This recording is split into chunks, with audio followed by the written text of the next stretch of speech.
हम लेते हैं आज 11.2 और 11.2 के अंदर फर्स्ट क्वेश्चन। देखिए फर्स्ट क्वेश्चन के क्या रहा है, ये कह रहा है कि आपके पास में 3 लाइंस के दिक् कोसाइंस दे रखे हैं, यानी डायरेक्शन कोसाइंस दे रखे हैं दिस। ठीक है, तो अब हमें ये बताना है कि ये तीनों लाइनें म्यूचुअली परपेंडिकुलर है। अब हमारे पास में line first, line second, line third, हम इसको ऐसे मान लेते हैं। अब इसमें एक काम करें, हम क्योंकि एलिमेंट दे रखे हैं, अपन डायरेक्ट एलिमेंट से भी यूज कर सकते हैं, लेकिन काम हल्का हो इसके लिए मैं इसको नाम दे देता हूं L, इसको 1, इसको नाम दे देता हूं L2 और इसको दे देता हूं L3। ये तीनों ही परपेंडिकुलर है, यूं कह रहा है। मैं एक काम करता हूं, इसके अंदर इनके दिक् कोसाइन को मैं दिक् अनुपात बदल लेता हूं, यानी कि दिक् अनुपात क्या हो जाएगा 12 - 3 - 4। थोड़ा काम हल्का हो जाएगा, बटे के 13 का कोई काम ही नहीं रहेगा इसके अंदर। फिर दूसरे वाले में 4, 12 और 3, और तीसरे वाले में 3 - 4, 12। ये हमारे पास में आ गए क्या, ABC दिक् अनुपात। और पहले थे एलिमेंट डायरेक्शन कोसाइंस, तो थोड़ी सुविधा हो जाएगी, बटे की समस्या खत्म हो गई। अब हम दो को साथ लेते हैं। परपेंडिकुलर होने के लिए जो शर्त होती है वो हमारे होती है A1 A2 + B1 B2 + C1 C2 = 0। ये शर्त होती है, हम इसको यूज कर लेते हैं दो के लिए। तो सबसे पहले अपन L1 L2 की बात करें, ठीक है, L1 एंड L2।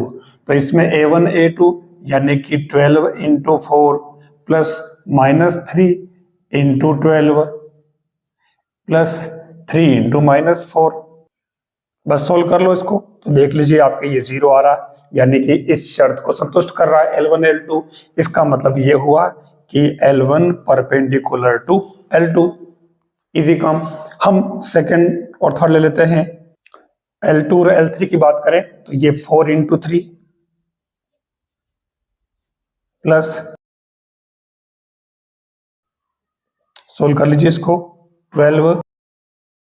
देख लीजिए इसके अंदर भी 0 आ रहा है, तो ये आपके इसमें 0 आंसर, यानी 0। इसका मतलब ये सेकंड ये वाली शर्त संतुष्ट कर रहा है। तो हम कह सकते हैं कि L2 परपेंडिकुलर टू L3। अब रही बात लास्ट वाले की, यानी फर्स्ट और लास्ट, तो हम फर्स्ट और लास्ट ले लेते हैं। L1 L3 में 12 × 3 -3 × -4, मैं राइट कर लेता हूं ना, 12 और लास्ट -4 और 12, तो ये माइनस का 12 × 4 = 48, 48 हो जाएगा। तो आप देखिए ये 48 तो माइनस का हो गया, 12 प्लस का हो गया, 12 × 36, तो आप देखो 0 हो गया ये भी, यानी आपके पास में L1 परपेंडिकुलर टू L3 आ गया।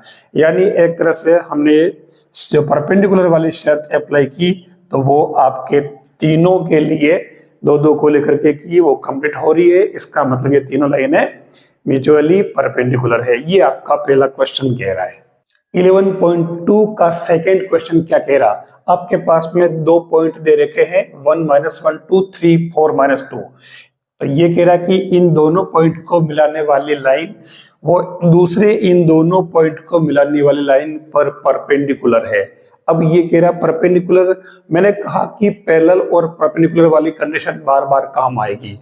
तो हम एक काम करें, पहली वाली लाइन को इस तरीके से नाम दे देते हैं। ये लाइन हो जाएगी आपके AB, ठीक है, B के कोऑर्डिनेट, ये के कोऑर्डिनेट, और दूसरी वाली को अपन नाम दे देते हैं इस तरीके से, ये हो जाएगी आपके कौन सी, C और D। एलिमेंट भी कर सकते हो, L1 L2 भी कर सकते थे आप। ये लाइन इस तरीके से हो जाएगी और ये इस तरीके से आगे चलती रहेगी, ये ऐसे। अब इन दोनों लाइन के लिए कह रहा है कि परपेंडिकुलर है AB और CD, तो हम सबसे पहले AB के निकाल लेते हैं DRs, ठीक है। अब AB के DRs कैसे निकालोगे, x2 - x1 y2 - y1 z2 - z1, ये तरीका। A = क्या हो जाएगा, यानी कि A1 हो जाएगा 3 - 2 यानी कि 2, फिर B1 हो जाएगा आपके 4 - 1 - 1, तो ये 5, ठीक है, प्लस हो जाएगा, और C1 क्या हो जाएगा -2 - 2 यानी कि -4। ये आपके AB के DRs आ गए। अब ऐसे ही अपन निकाल लेते हैं सी डी के।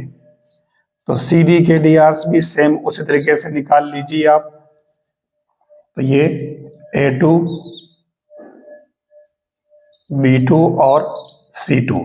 तो A2 क्या हो जाएगा, 3 - 0 यानी कि 3, 5 - 3 यानी कि 2 और 6 - 2 यानी कि 4। हमारे पास दोनों लाइन के डी आर्स आ चुके। अब अपने को प्रूव करना कि ये परपेंडिकुलर है।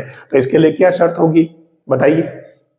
दो लाइन अगर परपेंडिकुलर है तो उसके लिए कंडीशन क्या होती है, cos theta equal to A1 A2 plus B1 B2 plus C1 C2 upon root में दोनों का सिग्मा यानी कि सिग्मा A1 स्क्वायर और सिग्मा A2 स्क्वायर। अब इसमें थीटा का 90 डिग्री है तो A1 A2 plus B1 B2 plus C1 C2 equal to 0। ये शर्त लगा दे जो पहले वाले क्वेश्चन में जो लगाई वो सेम शर्त। A1 A2 plus B1 B2 plus C1 C2 इसकी वैल्यू निकाल लेते हैं। क्या आएगी, A1 A2 2 इंटू 3, ये 2 इंटू 3, फिर B1 B2 तो 5 इंटू 2 यानी कि ये 5 इंटू 2 प्लस C1 C2 तो ये देखो 4 इंटू -4 मतलब ये हो जाएगा माइनस का 16। तो ये क्या हुआ 6 plus 10 minus 16 equal to 16 minus 16। तो ये 16 में से 16 गया 0 0। इसका मतलब ये क्या आ गया 0 यानी A1 A2 plus B1 B2 C1 C2 0 हो गया। उस कंडीशन में आपके ये लाइन AB परपेंडिकुलर हो जाएगी किसके, CD के। इतना ही तो काम करना है। मैं आपको फिर से कह रहा हूं कि हर क्वेश्चन में कहीं ना कहीं आपको परपेंडिकुलर और पैरेलल वाली कंडीशन यूज होगी ही होगी, कहीं ना कहीं आप उसको ध्यान में रखें। लो मैंने तीसरा क्वेश्चन फिर से वैसा ही लिख दिया, पूरी तरह से वैसा नहीं है, कोऑर्डिनेट चेंज हो गए हैं दोनों बार। और अब की बार कह रहा है कि इन दोनों पॉइंट से जाने वाली लाइन और इन दोनों पॉइंट से जाने वाली लाइन क्या है, पैरेलल है, समांतर है। अब समांतर के लिए वही तो काम करना अपने को। हम पहले इस लाइन को भी सेट कर लेते हैं, ऐसे ही है। चलो ठीक है, ये A हो जाएगी, ये B हो जाएगी, A और B के कोऑर्डिनेट वाली, और ये लाइन हो जाएगी सेम वैसे। मैं इसको C और D नाम दे देता हूँ। ये D के कोऑर्डिनेट, ये C के कोऑर्डिनेट, ये B के कोऑर्डिनेट और ये A के कोऑर्डिनेट। अब अपन AB के दिक् अनुपात निकाल के डायरेक्शन रेशियोज, तो इसके लिए क्या तरीका होगा, मैं सबसे पहले AB की बात कर रहा हूँ। AB के DRs निकाल लेते हैं।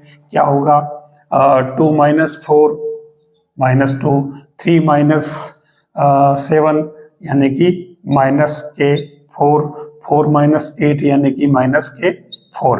ये A1 B1 C1 आ गया। फिर ले लीजिए आप CD के DRs। तो ये CD के DRs क्या बनेगा, यहाँ पर 1 - 1 तो ये माइनस के नहीं प्लस के 2, फिर 2 - 2 यानी कि माइनस के 2 तो प्लस के हो जाएंगे, तो ये 4। फिर 1 5 और 1 की बात करें तो 5 में से 1 गया, ये 4। अब आप देखिए हमारे सामने साफ साफ दोनों के, पहली बात तो दोनों के दिक् अनुपात इक्वल आ गए। ठीक है, रेशो निकालो जरूरी नहीं है। आप देखो, आप इसे 2 - 2 सब है तो आप इससे +2 +4 कर सकते हो, मतलब रेशो है तो आप उससे -1 से डिवाइड कर दो, तो उस कंडीशन में 2 4 4। तो ये देख लीजिए दोनों ही रेशो सेम आ रहे हैं, तो उस कंडीशन में लाइन आपके AB जो है वो पैरेलल होगी CD के। और आपके नहीं आप तो ये ऐसी लाइन चाहिए पढ़ने कहाँ पड़ी। तो एक तो मैंने बता रखा आपको पहली बार तो समांतर के लिए कि A = λB। तो आप देखो एक तरह से A/B बराबर लेमड़ा आना चाहिए। तो देख लो ये आप A1/A1 A2, B1/B2 और C1/C2 equal to lambda equal to 1 आ रहा है। इसका मतलब ये पैरेलल वाली कंडीशन ही तो है आपके समांतर वाली, तो इसलिए दोनों लाइन समांतर हो गई। तो बस समांतर के लिए यही काम ध्यान रखना पड़ेगा, हर क्वेश्चन में आपको पैरेलल या परपेंडिकुलर वाली कंडीशन तो याद रखनी ही है। मैंने सवाल कराते कराते बहुत खास चीजें दी है, इस बात का जरूर ध्यान रखें आप। A = λB ये समांतर वाली एक कॉमन कंडीशन है। ठीक है, अपन तीनों के लिए कर सकते हैं, A1 A2 B1 B2 C1 C2 सभी के लेमड़ा की वैल्यू 1 आ रही है, तो ये आपके पैरेलल हो गई। ये आपका तीसरा क्वेश्चन कंप्लीट।